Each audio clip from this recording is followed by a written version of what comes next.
Ada Twist, scientist. Ada Marie, said not a word till the day she turned 3. She bounced in her crib and looked all around, observing the world but not making a sound. She learned how to climb and made her big break, with a trail of chaos left in her wake. She ran through the day, tracing each sound in sight, and didn't slow down till she conked out at night. Her parents were frazzled, but tried not to freak, as Ada grew bigger and still did not speak. Clearly, young Ada, with lots in her head, would have something to say when it ought to be said. That's just what happened when Ada turned 3. She tore through the house on a fact-finding spree and climbed up the clock just as high as she could. Her parents yelled, "Stop!" as all good parents would.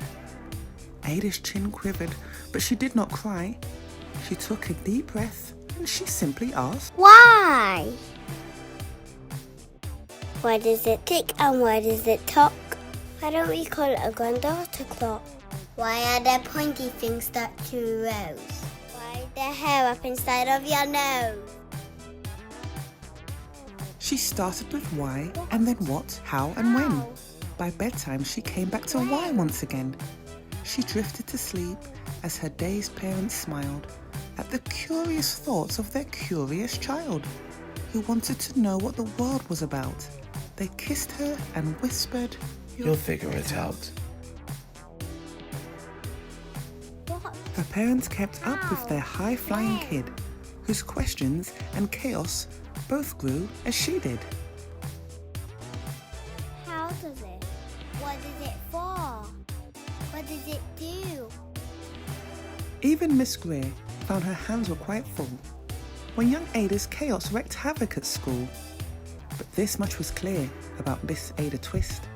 She had all the traits of a great scientist.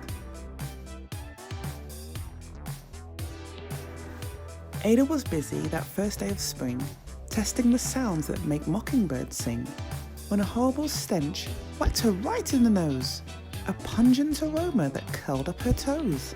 "Zowie! Said Ada, which got her thinking.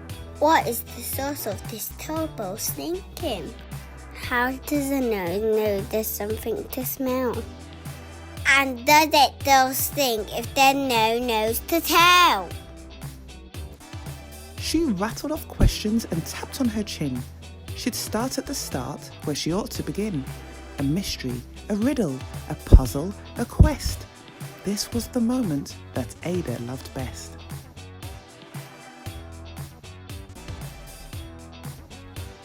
Ada did research to learn all she could of smelling and smells, both the stinky and good. One hypothesis Ada thought could be true. The terrible stink came from Dad's cabbage stew. She tested and tested, but soon Ada knew it was time to come up with hypothesis 2.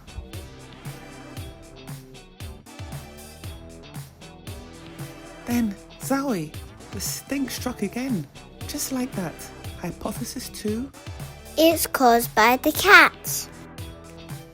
The cat couldn't make such a stink on its own. It needed perfume and some fancy cologne. So young Ada tested. The test was a flop. She started again, but her parents yelled, "Stop!"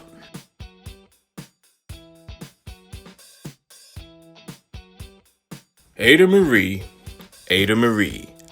to the thinking chair now by the time we count 3. "Enough," said her mother. "That's it," said her dad. Her parents were frustrated, frazzled and mad. "Why?" Ada questioned. Her mother said, "No." "What?" Ada queried. Her father said, "Go. You've ruined our supper. You've made the cat stink. Enough with your questions. Now sit there and think." She looked at her parents, her heart turned to goo. Poor Ada Twist didn't know what to do.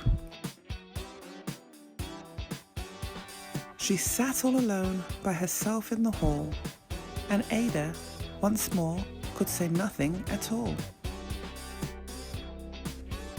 And so Ada sat, and she sat, And she sat and she thought about science and Stu and the cat and how her experiments made such a big mess.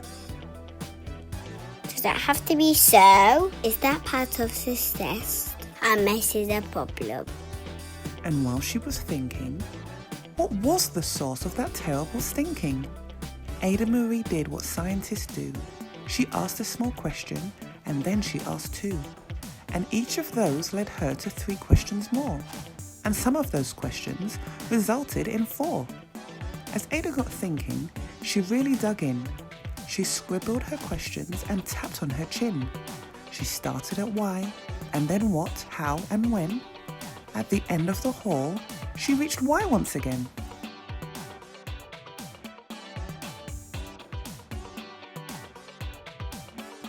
Her parents calmed down, and they came back to talk. They looked at the hallway and just had to gawk. No patch of bare paint could be seen on the wall. The thinking chair now was the great thinking hall. They watched their young daughter and sighed as they did. What would they do with this curious kid who wanted to know what the world was about? They smiled and whispered, We'll figure it out.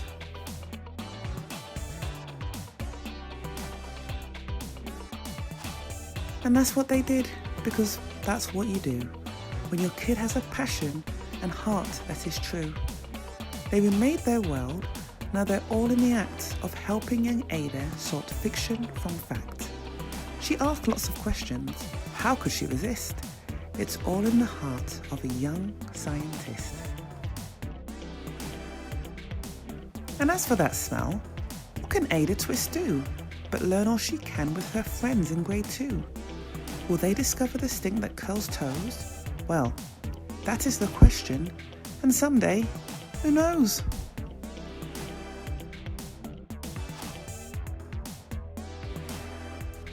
The end.